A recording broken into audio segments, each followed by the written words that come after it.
શ્રી વલ્લભાધીશ કી જય, શ્રી ગુસાઈજી પરમ દયાલ કી જય, શ્યામ સુંદર શ્રી અમને મહારાણી કી જય, શ્રી હરિરાય મહાપ્રભુ કી જય, ગોકુલનાથ કી જય.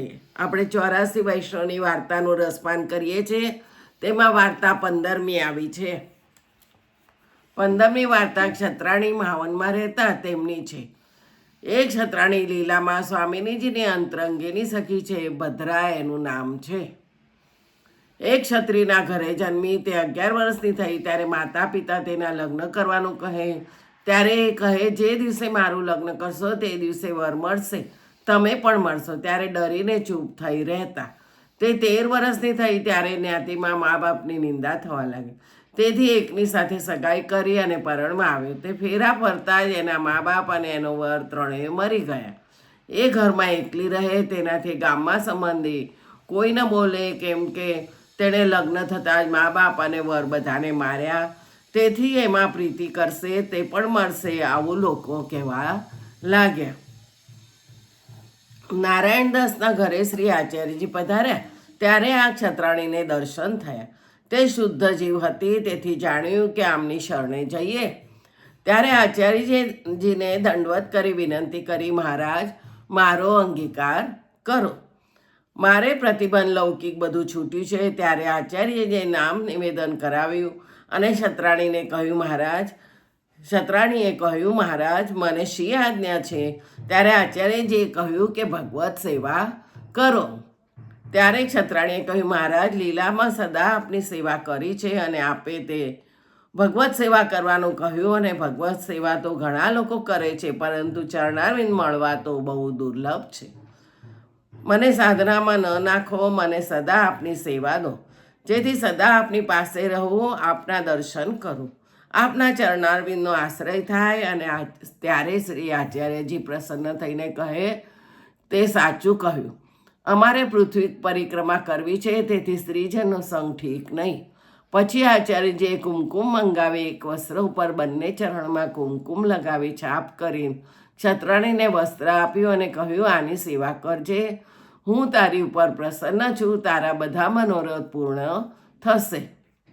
ત્યારે ક્ષત્રાણી આચાર્યજીને સુંદર રીતથી ઘરમાં પધરાવી આચાર્યજીની સ્વામિનીજીના ભાવથી સેવા કરતી અને આચાર્યજી તેને દર્શન આપતા, બધા રસનો અનુભવ કરાવતા. પછી શ્રી આચાર્યજી પૃથ્વી પરિક્રમા કરતા કાશીમાં પધાર્યા.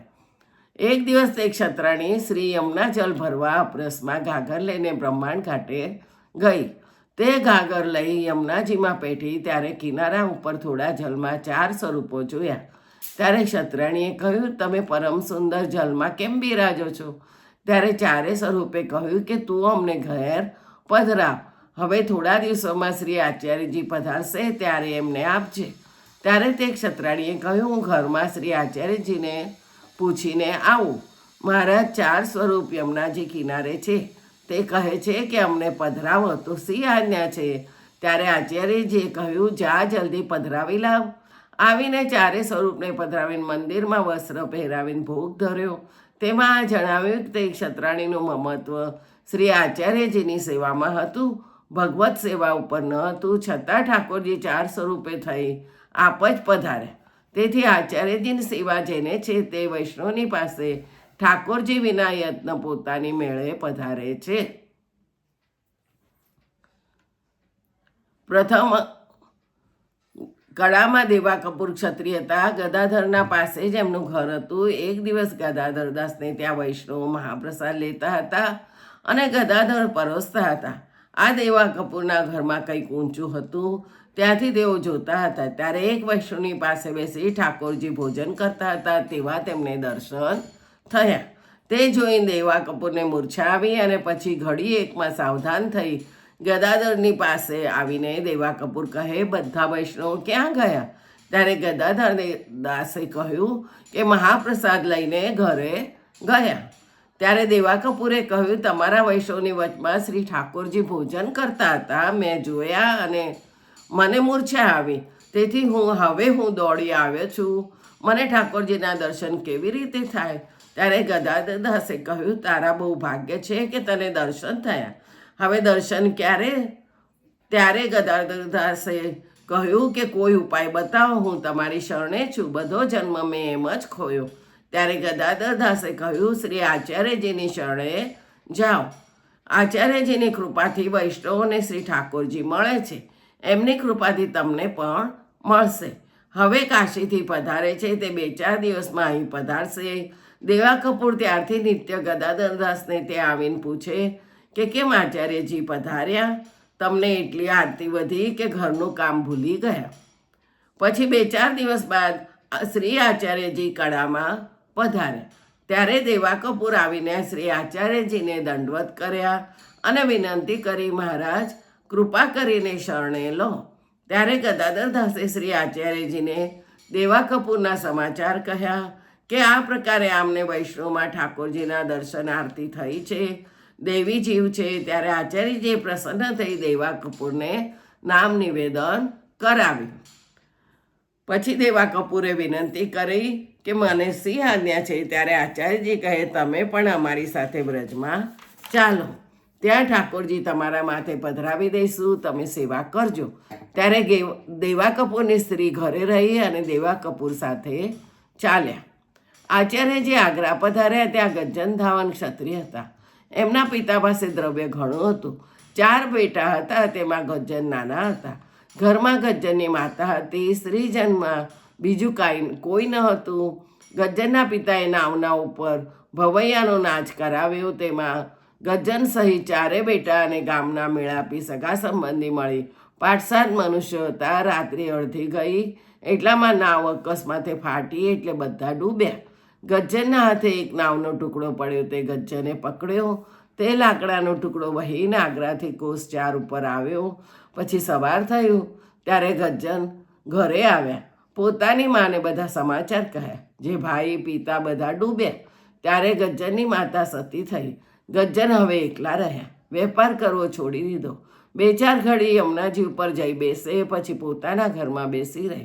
બહુ કોઈથી બોલવું નહીં. મનમાં વૈરાગ્ય આવ્યો કે પિતા ભાઈ બધા મર્યા, અમે પણ મરીશું, શું કરીએ? ભગવાન કૃપા કરે તો સારું છે. આ પ્રકારે બધાથી વિચારો કરીને એ ઉદાસ થઈને રહ્યા. જયાદાસ સુરી ક્ષત્રિય પણ આગ્રામાં જ રહેતા હતા. જયાદાસ વર્ષ 60 ન થયા ત્યારે તેણે આગ્રામાં કોતવાલી લીધી અને આગ્રા નામનો ન્યાસ કરતા એક બ્રાહ્મણીનો અને એક શૂદ્રનો ઝઘડો આવ્યો. તે બ્રાહ્મણીની પાસેથી શૂદ્ર લીધું હતું, તે દે નહીં. ત્યારે બ્રાહ્મણી પુકારી કોતવાલીમાં ગઈ. ત્યારે શૂદ્ર થોડા રૂપિયા જિયાદાસને આપ્યા અને કહ્યું, બ્રાહ્મણીને જૂઠી કરજો. જિયાદાસે બ્રાહ્મણીને લોભના વશે જૂઠી કરી અને બળજબરીથી ફારગતી લખાવી દીધી. તેથી તે બ્રાહ્મણી કલ્પાન કરવા લાગી અને જિયાદાસના શરીરમાં કોળ થયા. જિયાદાસ દૈવી છે, તેથી જ્ઞાન થયું કે મેં બ્રાહ્મણીને લોભના વશે જૂઠી કરી છે. આ કામ બહુ મોટું છે એમ સમજી કોતવાલી છોડી અને પછી બ્રાહ્મણીને બોલાવીને કહે, માતા, મેં લોભના વશ થઈને તમને આ પ્રકારે જૂઠા કર્યા, તેથી વ્યાજ સહિત રૂપિયા મારી પાસેથી લઈ જાઓ. તમારા અપરાધથી મારી આ ગતિ થઈ છે. વ્યાજ સહિત એને રૂપિયા આપ્યા અને 10 રૂપિયા બીજા પોતાની તરફથી આપ્યા અને બહુ આશીર્વાદ તે બ્રાહ્મણી દેવા લાગી. ત્યારથી જિયાદાસ પણ વૈરાગ્ય કરી શ્રી યમુનાજીના કિનારે જઈને બેસે. તે 3જા પ્રહરે ઘરે આવી ખાનપાન કરતા. પછી થોડાક દિવસમાં જિયાદાસની દેહ સારી થઈ અને કોળ બધા જતા રહ્યા. ગજ્જન શ્રી યમુનાજીને તીરે બેઠા હતા ત્યારે જિયાદાસ પણ ત્યાં આવી બેસા. ત્યારે પરસ્પર વાતો કરી. ત્યારે ગજ્જને પોતાની વાત બધી કહી કે અમારે પિતા ભાઈ બધા ડૂબી મર્યા, માતા સતી થઈ, ત્યારથી વૈરાગ્ય થયો છે. ત્યારે જિયાદાસે પોતાની વાત કહી કે મેં બ્રાહ્મણીનું દ્રવ્ય અન્યાય કરીને લીધું, તેથી મારી દેહ બગડી છે. હવે કોઈ પ્રકારથી ભગવાનની પ્રાપ્તિ થાય તો સારું. ચાહના તો મારે છે, પરંતુ કેવી રીતે ભગવાન મળે? ભગવાન તો કોઈ મોટા મહાપુરુષની કૃપા થાય તો મળે. ત્યારે જિયાદાસે કહ્યું, કહ્યું તે સાચું, પરંતુ અમે મહાપાપી, અમને મહાપુરુષ ક્યાં મળે? હવે ભગવાનનો આશ્રય કરી યમુનાજીનો આશ્રય કર્યો છે. જે બને તે ખરું. એ પ્રકારે બંને જણા નિત્ય મળે અને વાતો કરે. પછી આચાર્યજી આગ્રા પધાર્યા. યમુનાજીના તીરે સંધ્યાવંદન કરતા હતા એટલામાં ગજ્જન અને જયાદાસ આવ્યા. તેમણે આચાર્યજીના દર્શન થયા ત્યારે બંનેએ વાતો કરી કહ્યું કે આ મહાપુરુષ છે. એમની શરણે જઈને પછી ગજ્જને કૃષ્ણદાસ મેઘનને પૂછ્યું કે આ કોણ છે? ત્યારે કૃષ્ણદાસ મેઘને કહ્યું શ્રી આચાર્યજી છે. બીજું આવતીકાલે જોઈશું. વાર્તા થોડી મોટી છે. જય જય શ્રી ગોખલેશ.